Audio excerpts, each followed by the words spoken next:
देश पूछ रहा है कि आप जैसे लोग, आप जैसे सितारे चुप क्यों हैं? कम से कम इसी बात पे कुछ बोल दीजिए।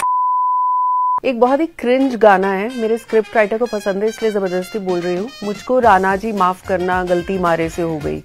कुछ ऐसी सिचुएशन बन गई रिसेंटली विद भूल चूक माफ। मैं उन स्टार्स को पूछना चाहूंगी, सोशल मीडिया पे यूं तो एक दूसरे के ट्रेलर्स और टीजर्स पे आप सबका फटाफट से कॉन्ग्रेचुलेशंस आ जाता है, लेकिन जब देश इतनी बड़ी जंग लड़ रहा था तब आप कहाँ थे?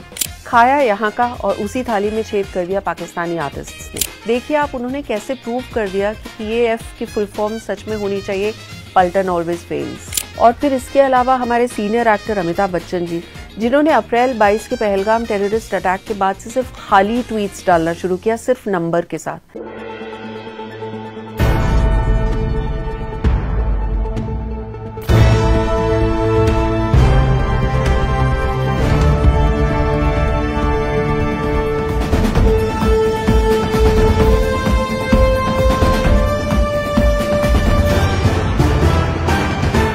Right Angle with Sonal Kalra. OTT का मतलब कंफर्ट, कंट्रोल, कन्वीनियंस। थिएटर का मतलब क्राउड, क्लैप्स, सिनेमैटिक। आम इंसान के लिए शायद OTT और थिएटर के बीच बस यही डिफरेंस है, पर कहानी इससे कहीं ज्यादा बड़ी है। ये लड़ाई है कैंसिलेशन, कंपटीशन और कॉम्प्रोमाइज की। Hello and welcome to the new episode of MyFi Presents The Right Angle with me, Sonal Kalra. Let's dive straight into what we have for you this week. सारे जहां से अच्छा हिंदुस्तान हमारा। क्या आपको पता है कि ये लाइन मोहम्मद इकबाल ने लिखी थी 1904 में? पड़ोसी मुल्क को तो पहले से ही पता है कि हिंदुस्तान सबसे अच्छा है, लेकिन पब्लिक में बोलने से थोड़ा शर्मा जाते हैं। कोई बात नहीं, हमारी इंडियन आर्म्ड फोर्सेस ने उन्हें वंस एंड फॉर ऑल ऐसा पाठ पढ़ा दिया है कि इस पाठशाला में मस्ती तो नहीं हुई, लेकिन उनके सस्ते डिफेंस सिस्टम के चीथड़े उड़ गए। Operation Sindoor has been a big success for India. 2 media briefings हुई by the director generals of military operations, lieutenant general Rajiv Ghai, air marshal AK Bharati, vice admiral AN Pramod and major general SS Sharda से। हमारी फिल्मों के hero से ज्यादा खतरनाक सीटी मार डायलॉग्स तो इन्होंने मार दिए। मेरा फेवरेट तो था, our job is to hit the target, not to count the body bags. Well, social media ने इस मीडिया ब्रीफिंग्स में बहुत कमाल के मीम्स बनाए। ये मीडिया ब्रीफिंग्स हिट हो गई। पीपल इवन स्टार्टेड डिस्कसिंग कि इसको तो कुछ चीजें तो ऐसी कही गई कि इनको तो टी-शर्ट पे छाप के बेचना चाहिए। और फिर आए हमारे प्राइम मिनिस्टर नरेंद्र मोदी, जिन्होंने जो एड्रेस दिया नेशन को on the 12th of May, जिसमें उन्होंने एक बात एकदम क्लियर कर दी, खून और पानी एक साथ नहीं बह सकता। अभी ऐसी वॉर जैसी सिचुएशन से निकले ही थे कि cricketer Virat Kohli dropped a bomb. Well, pun totally unintended. Virat announced on May 12th that he's retiring from the Test cricket format. He took to social media to announce this, और उसके बाद his fans just couldn't believe it.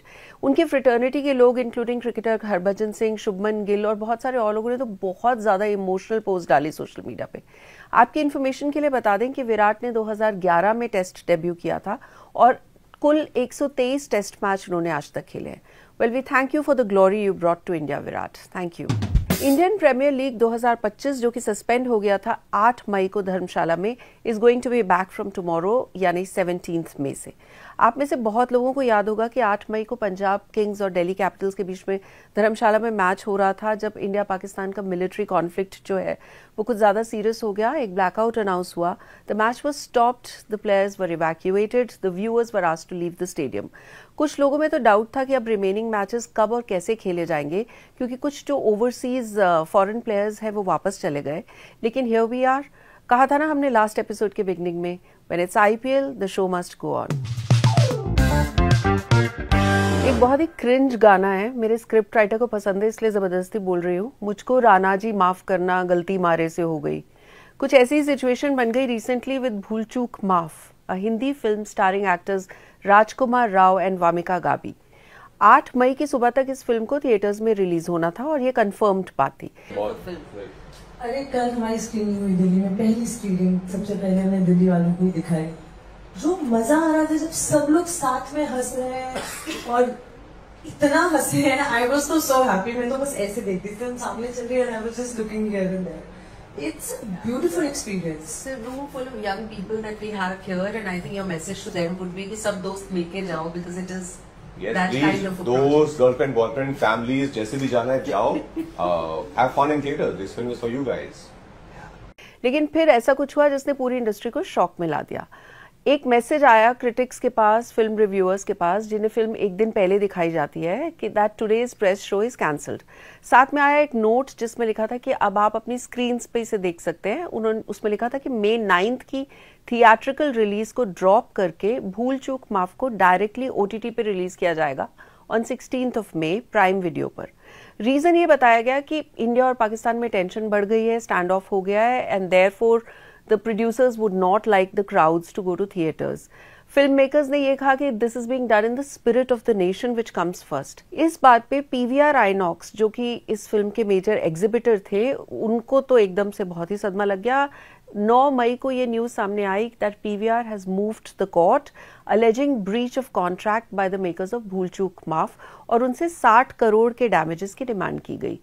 ये कोई भूल तो definitely लग नहीं रही थी. रूमर्स ऐसे भी उड़े कि फिल्म के जो को प्रोड्यूसर्स हैं Maddock films owned by Dinesh vision, they were not allegedly happy with the films advance booking. कुछ तकरीबन 3000 टिकट्स तब तक बिकी थी and they were not happy with the way the response was going. और उन्होंने देश की सिचुएशन के नाम पे पर्ची फाड़ दी और इस अपॉर्चुनिटी को यूज किया to cut down losses by allowing Amazon, which is also a co-producer of the film, to release it directly on their OTT service. लेकिन बॉम्बे हाई कोर्ट ने फटकार लगा के फिल्म की रिलीज को जून 16 तक होल्ड पे डाल दिया है. When the Right Angles team reached out to the CEO of PVR Cinemas, Kamal Gyanchandani, तो उन्होंने कहा no comments. Actually reason क्या था, whether Maddock was right, whether PVR was right, we do not know. लेकिन इससे एक बात ये जरूर प्रूव हो जाती है कि OTT और थिएटर्स के बीच की ये जो जंग है ये थमने वाली नहीं है. लेकिन सोचने वाली बात यह है कि OTT को इतनी इंपॉर्टेंस मिलनी शुरू कब से हुई. हम आपको बताते हैं. कोविड के टाइम पे जब हम सब घर पे बैठे हुए थे और मजबूर थे, इसी प्लेटफॉर्म पे हमें मिला कुछ नया देखने को.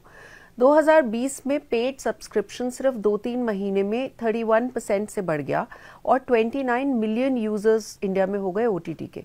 हमारी फिल्म इंडस्ट्री की आंखों में वो पैसे वाला साइन आता है ना, जैसे कार्टून्स में, वैसा आ गया. और 2020 में क्योंकि फिल्म्स को कोविड की वजह से थिएट्रिकल रिलीज मिल ही नहीं रहा था, तो उन्हें एक सहारा मिल गया. जैसे सुशांत सिंह राजपूत की फिल्म थी दिल बेचारा, अक्षय कुमार की फिल्म लक्ष्मी, अमिताभ बच्चन और आयुष्मान खुराना की Gulabo Sitabo was also among the first few films जिन्होंने डायरेक्टली OTT पे रिलीज करने का डिसीजन लिया. उस वक्त भी थिएटर्स बहुत नाराज हो गए थे इस बात से, लेकिन मेकर्स ये कहते थे कि कोविड जैसी सिचुएशन है, थिएटर्स तो खुले ही नहीं है, तो हम अपने लॉसेस को कम करने के लिए कुछ तो करेंगे. इतने बड़े बड़े स्टार्स की फिल्म्स डायरेक्टली OTT पर आएंगी तो थिएटर्स का ये कहना था कि आपका सब्सक्रिप्शन तो बढ़ जाएगा लेकिन हमारा क्या होगा. लेकिन OTT प्लेटफॉर्म्स ने इस बात का फायदा उठाया और अंधाधुंध फिल्म्स खरीदनी शुरू कर दी. Producers were getting mind boggling amounts of money at that time. जैसे अक्षय कुमार की फिल्म लक्ष्मी के राइट्स को कहा जाता है कि हॉटस्टार, जो तब डिज्नी प्लस हॉटस्टार था, उसने लगभग 125 करोड़ रुपए में खरीदा. अजय देवगन की भुज द प्राइड ऑफ इंडिया के राइट्स भी तकरीबन 112 करोड़ में गए थे OTT पे. कोविड शुरू होने के 7 महीनों के बाद थिएटर्स फाइनली रीओपन हुए, लेकिन इस डर में कि पता नहीं कोविड वापस आ जाए. देन इफ यू रिमेंबर वैसे रिस्ट्रिक्शंस थी कि एक सीट छोड़ के बैठना पड़ेगा, और फिर कोविड कितना लंबा चलेगा ये भी किसी को पता नहीं था, प्लस ये 50% कैपेसिटी वगैरह के हर्डल्स. तो मेकर्स ने नए नए किस्म के एक्सपेरिमेंट्स करने शुरू किए. अक्टूबर 2, 2020 में आई ईशान खट्टर और अनन्या पांडे की फिल्म खाली पीली, जो डायरेक्टली Zplex पर आई पे पर व्यू फॉर्मेट में. तो हम आपको बता दें कि पे पर व्यू, जैसे कि आपको नाम से समझ आ रहा होगा, इसका मतलब ये है कि आप वो फिल्म को पैसे दे के देख सकते हैं, पर इसके लिए जरूरी नहीं कि आपको उस OTT प्लेटफॉर्म की पूरी महीने की सब्सक्रिप्शन लेनी पड़े. फिल्म को काफी बुरे रिव्यूज मिले. एक और फिल्म आई सिमिलर मॉडल पे पर व्यू मॉडल पे, जो कि थी सलमान खान की film Radhe your most wanted bye. That film released on 13 May 2021 in a hybrid model. Theatres में भी हुई और Z5 पे पर व्यू में भी रिलीज हुई. काफी थिएटर एसोसिएशंस ने उस वक्त मिलके सलमान खान को एक लेटर भी लिखी कि वो ये ना करें, इससे थिएटर्स बर्बाद हो जाएंगे, डायरेक्टली सिर्फ थिएटर्स में रिलीज करें, क्योंकि उस वक्त थिएटर्स का बिजनेस लगभग ठप पड़ चुका था. लेकिन किसी ने उनकी बात सुनी नहीं और ऐसा हुआ नहीं, और मूवी थिएटर्स में तो फ्लॉप रही. लेकिन मेकर्स ने ये दावा किया कि OTT पे 4.2 मिलियन व्यूअर्स ने पे पर व्यू पे करके राधे को देखा। या मैं आपको ये बताना चाहती हूँ कि OTT के जो नंबर्स क्लेम किए जाते हैं, अभी तक इंडिया में कोई बहुत स्टैंडर्ड बेंचमार्क नहीं है जहां पर हम ये चेक कर सके कि किसी फिल्म को जब OTT पे सुपर हिट बताया जाता है तो उसके पीछे कितने सब्सटैंशिएटेड नंबर्स हैं। इन सब के बीच में हमारी इंडस्ट्री को एक नया सोर्स ऑफ रेवेन्यू समझ में आ गया, OTT पार्टनर। जो फिल्में हैं ना, वो सिर्फ टिकट बेच के पैसे नहीं कमाती हैं, वो रिलीज से पहले फिल्म के डिफरेंट राइट्स जैसे कि म्यूजिक, सैटेलाइट, टीवी, ये सब बेच देते हैं डिफरेंट प्राइसेस में। समझ लीजिए रिलीज से पहले ही अच्छे दिन, क्योंकि पैसे इन। OTT के राइट्स बेचना एक नॉर्म बन गया अब इंडस्ट्री में। लेकिन जब इन प्लेटफॉर्म्स ने ये रियलाइज किया कि प्रोड्यूसर्स ऐसी फिल्में भी उनके मत्थे मर रहे हैं जो शायद बहुत अच्छी नहीं बनी है, तो उन्होंने OTT प्लेटफॉर्म्स ने भी थोड़े फ्लेक्स करना शुरू किया और उन्होंने ये क्लॉज डाला कि अगर आपकी फिल्म थिएटर में बॉक्स ऑफिस पे अच्छा नहीं करती है तो they will not abide by the price जो उन्होंने पहले से कमिट किया था पे करने के लिए। इसे एक्सप्लेन करने के लिए राइट एंगल के ऋषभ सूरी ने बात की प्रोड्यूसर रमेश तौरानी से, जिन्होंने रेस, मैरी क्रिसमस, इस तरह की फिल्में बनाई हैं। Is quite a famous producer. देखिए रमेश तौरानी जी ने क्या बताया हमें। 70 इयर्स में कोविड फर्स्ट टाइम आया था और ऐसा कभी लॉकडाउन नहीं हुआ इंडिया में, ऐसा जैसे हुआ था कोविड के टाइम पे। तो वो तो एक एक्सेप्शनल सिचुएशन था।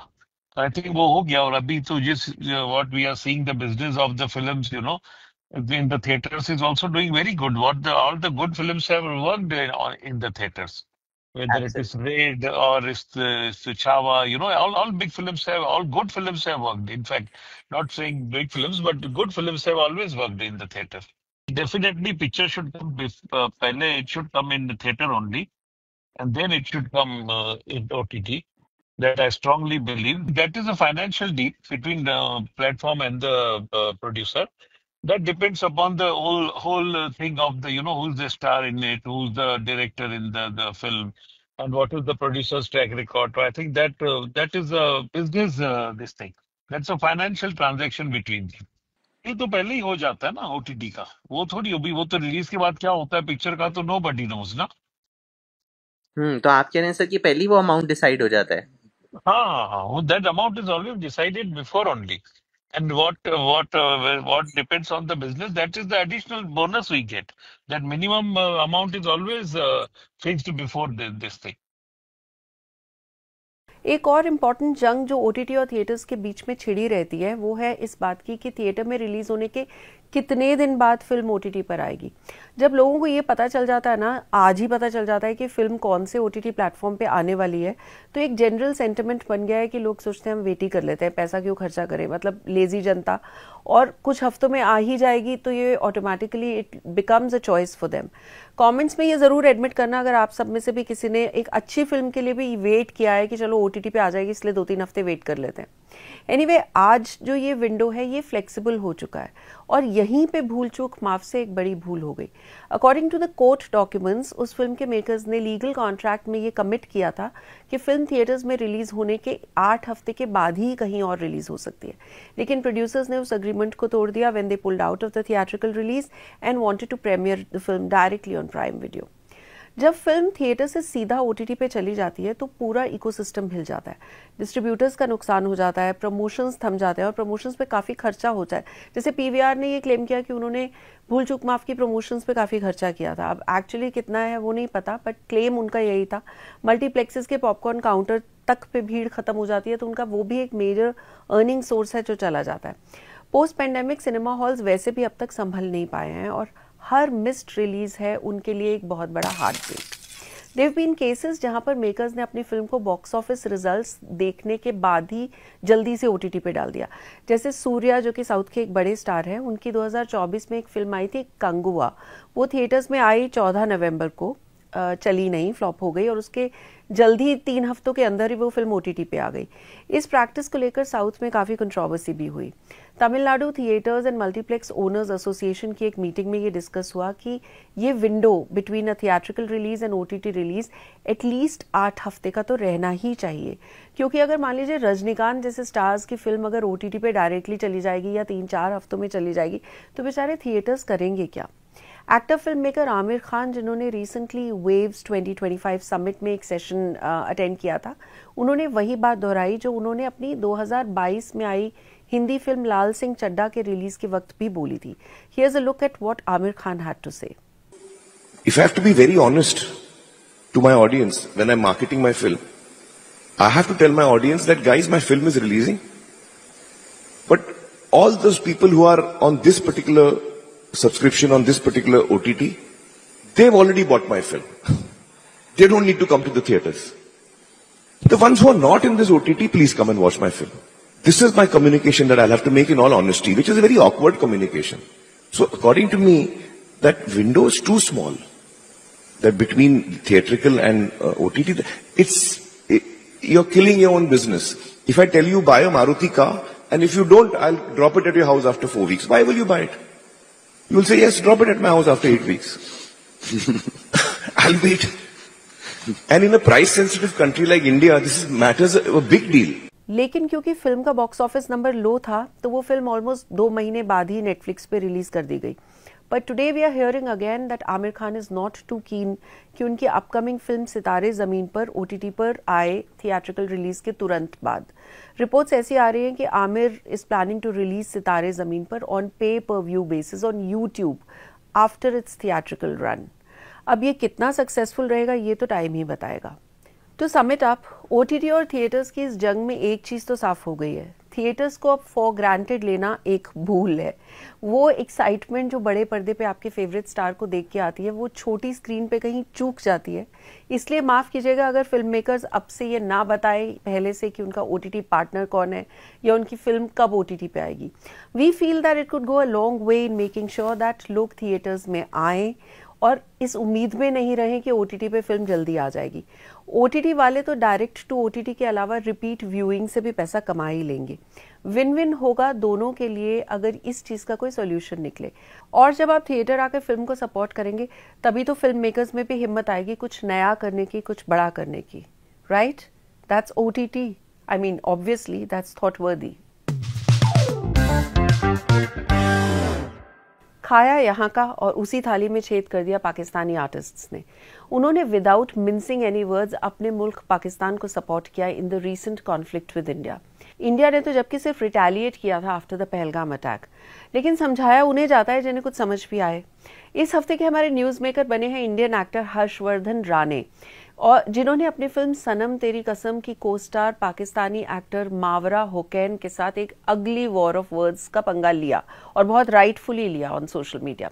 It started off with Mawra criticizing India for retaliating, जिसके रिप्लाई में हर्षवर्धन ने अपनी इंस्टा स्टोरीज पे 10 मई को लिखा that while I'm grateful for the experience, however, as things stand, and after reading the direct comments made about my country, I've made a decision to respectfully decline to be a part of Sanam Teri Kasam Part 2 if there is any possibility of the previous cast being repeated. The previous cast means Mawra Hussain. So, इस पर मावरा ने जवाब में लिखा, someone I expected to have basic common sense has risen from deep slumber with a PR strategy. While our nations are at war, this is what you come up with? A PR statement to get attention? What a pity. Well Harshvardhan Rane चुप बैठने वालों में से नहीं थे, उन्होंने उनको जवाब दिया और ये सिलसिला एक बार फिर से चला.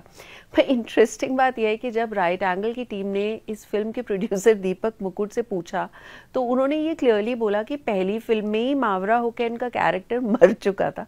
तो वैसे इस पूरी डिस्कशन का कोई पॉइंट नहीं था, पर फिर भी हमें मजा आया कि हर्षवर्धन राणे ने कंट्री के लिए स्टैंड लिया. एक और चीज जो हुई वो ये है कि पाकिस्तानी आर्टिस्ट को इंडियन फिल्म के म्यूजिक एल्बम के आर्ट से हटाया जा रहा है. जैसे मावरा को सनम तेरी कसम के पोस्टर से डिजिटली हटा दिया गया स्पॉटिफाई और यूट्यूब जैसे स्ट्रीमिंग एप्स के कवर्स से. Same has happened with Mahira Khan on the cover of Zaalima from Raees. More power to the apps for this small yet very significant move for the country. इस हफ्ते के रॉफल मोमेंट के कलेक्टिवली हकदार हैं वो जिन पे हमें जोक करने की एक्चुअली कोई ज़रूरत भी नहीं है, क्योंकि वो खुद का ही रोस्ट कर देते हैं. पाकिस्तानी आर्म्ड फोर्सेस के लोग और पॉलिटिशियंस गली के उस लोफर की तरह हैं जो पीकर दूसरे को गाली देने की कोशिश करते करते खुद ही नाली में गिर जाते हैं. उनकी आर्म्ड फोर्सेस ने जो ब्रीफिंग्स की अभी रिसेंटली वो कॉमेडी फिल्म से कम नहीं है. देखिए आप उन्होंने कैसे प्रूव कर दिया कि PAF की फुल फॉर्म सच में होनी चाहिए, पलटन ऑलवेज फेल्स. तो उसको ये कह रहा है कि ये मैं तुम्हें लोकेशन भेज रहा है, तो this is a dead job. Because we are a professional army and we strongly abide by the commitments that we make, because we are a professional army That's what the professional army does. Please, if we have to stay away from what's all coming on media and social media.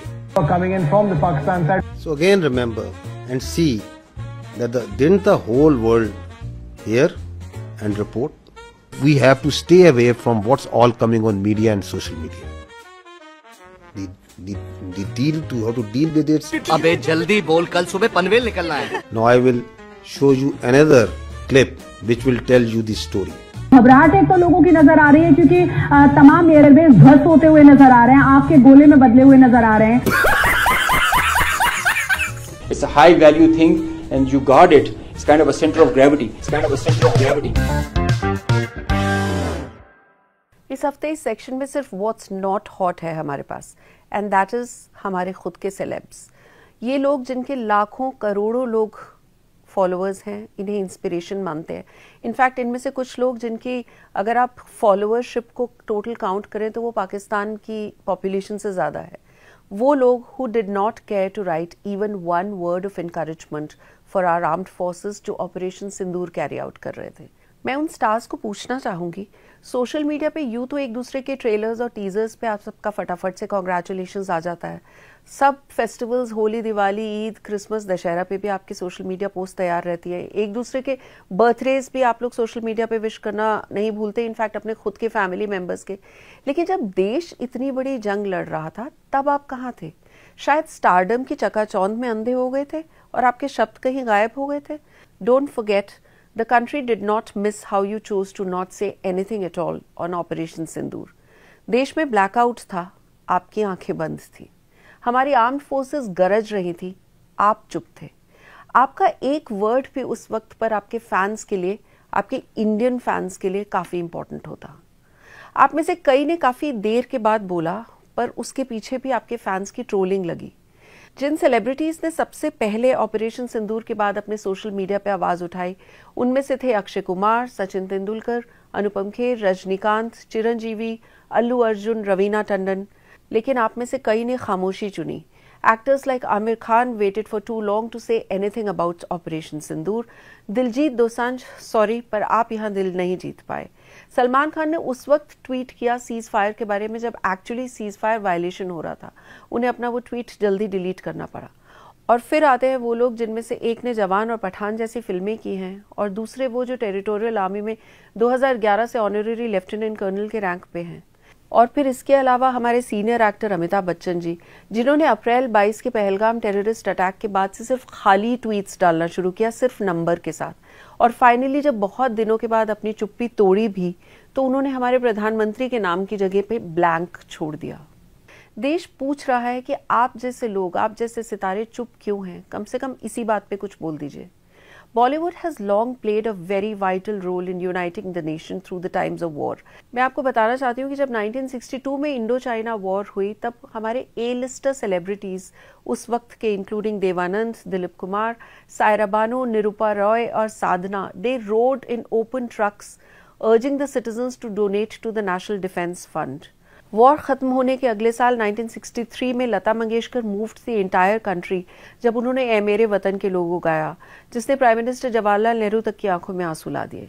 1965 में जब India Pakistan की war हुई तब के जो A-लिस्ट फिल्मी सितारे थे including Sunil Dutt, Waheeda Rehman, Lata Mangeshkar visited the borders to entertain troops and boost their morale.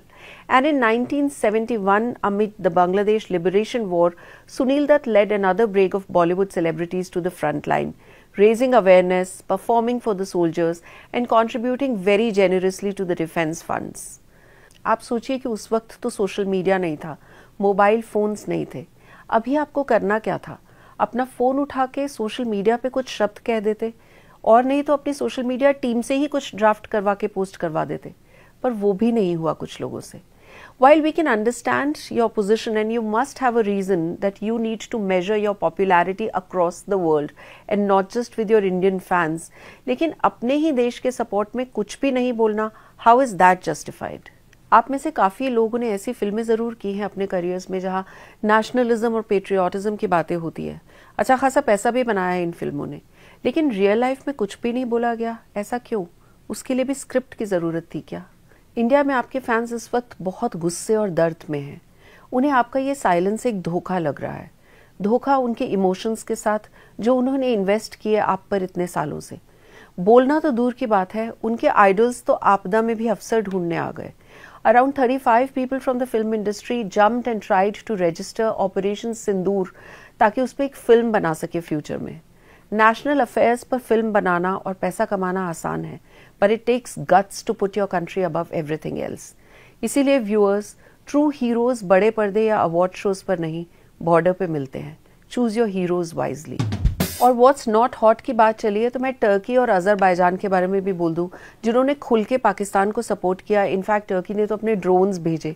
Turkey वालों, आप फरवरी 2023 में भूल गए हो जब आपकी कंट्री में अर्थक्वेक आया था तो आपकी मदद के लिए सबसे पहले इंडिया आगे आया था। हमने उसे ऑपरेशन दोस्त का नाम दिया था। ये किस तरह की दोस्ती निभाई है आपने? बहुत सारे लोग, लाखों लोग इनफैक्ट यहाँ से टर्किश एयरलाइंस में ट्रैवल करते हैं इंडिया से, या टर्की जाते हैं फॉर टूरिज्म पर्पसेस, अजरबैजान जाते हैं बाकू। हमारे बहुत सारे ट्रैवल एजेंट्स ने इस कॉन्फ्लिक्ट के चलते ये अनाउंस भी किया है कि वो अब अपने ट्रैवल पैकेजेस में बाकू, जो कि अजरबैजान की कैपिटल है, और टर्की को इंक्लूड नहीं करेंगे। इनफैक्ट हमारी बहुत सी बॉलीवुड फिल्में वहां पर शूट होती हैं और हम कितना रेवेन्यू उन्हें देते हैं। दोस्ती का मतलब तो इन दो देशों ने समझा ही नहीं। अब अगर इंडिया कोल्ड टर्की बन जाए आपकी तरफ तो जान जाइएगा क्यों। Well, in the what to watch segment इस हफ्ते हम सबके अंदर इतनी देशभक्ति की भावना भर गई ऑपरेशन सिंदूर की वजह से। अपने आर्म्ड फोर्सेस के लिए हमारे अंदर जो रिस्पेक्ट थी वो ट्रिपल हो गई, विच इज वाई आपने देखा होगा कि so many scenes from war films like border, लक्ष्य were doing the rounds social media pe, especially that scene in which Om Puri is warning Hrithik Roshan in Lakshya about Pakistan's character. इसलिए this is the correct time to rewatch these films, Uri the Surgical Strike, Lakshya, Article 370, Skyforce and many more. ये सब available हैं OTT platforms। इस बार का sneak peek dedicated है पाकिस्तान को, जो अपनी दुनिया में खो चुका है और समझ रहा है कि वो जीत गया है। ये स्नीक पीक है आपको आपका भविष्य दिखाने के लिए कि अगर हमारी इंडियन आर्म्ड फोर्सेस से पंगा लिया तो वो आपको क्या नज़ारा दिखा सकते हैं।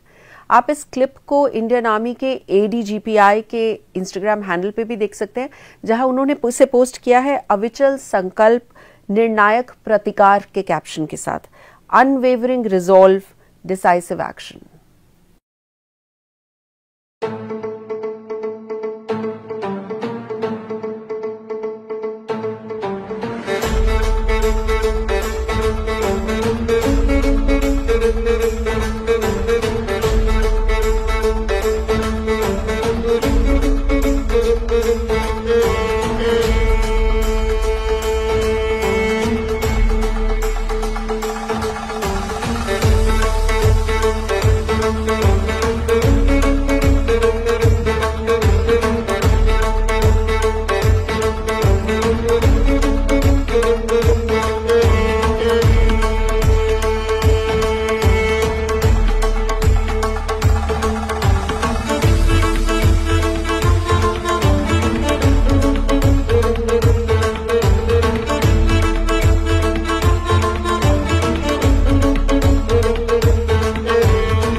और दूसरा स्नीक पीक इस बार है आमिर खान की आने वाली फिल्म सितारे जमीन पर के ट्रेलर का। सितारे जमीन पर सीक्वल है उन्हीं की फिल्म तारे जमीन पर जो 2007 में आई थी। From the trailer it looks like a similar heartwarming film. We wish the very best of luck to Sitaare Zameen पर। Take a look.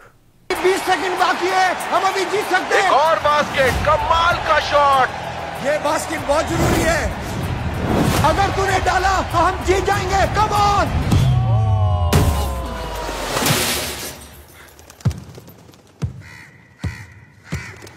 ये क्या है?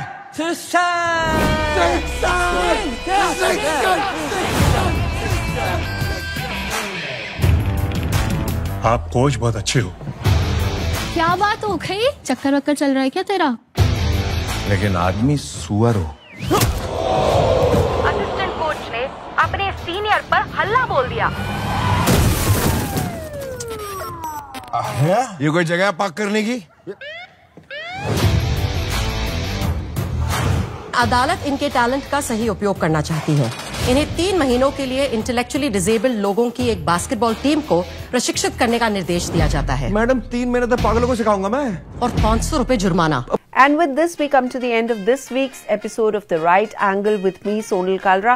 Please अपनी तारीफ, बुराई जो कुछ भी करना चाहते हैं कीजिएगा ज़रूर, चुप्पी मत साधे रहिएगा। इस YouTube चैनल के कमेंट्स बॉक्स में भी लिख सकते हैं, आप हमें Instagram पे भी मिल सकते हैं। And if you prefer to mail me directly, please send it at sonal.kalra@hindustantimes.com. Do not forget to catch me next Friday at 7 p.m. Till then, stay blessed, stay good. Spelling बता दो Rafale के पहले। इसमें नहीं ना, heart warming, तभी तो रुक गई। No, I don't want this.